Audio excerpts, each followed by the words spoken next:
民国83年的8月初1，政府正式把山地同胞正名为原住民族。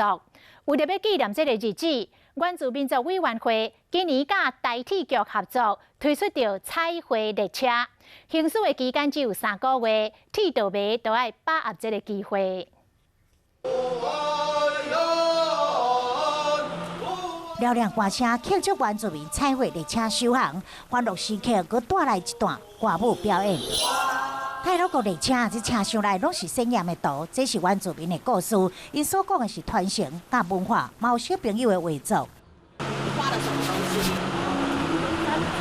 其实这个活动是原住民族的委员会纪念1994年8月初1，台湾首现将山包正名做原住民族，今年特别以彩绘列车呈现。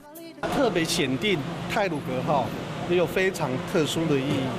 25年前，我们原住民族只有9族而已，可是经过证明之后呢，才有太鲁阁族这个族群。列车的走道之间，充电区也佮有行李架啊，拢看到原住民组织意象的图样。这彩绘列车为期是3个月，对7月29到10月28，希望大家做伙来感受台湾原民的文化。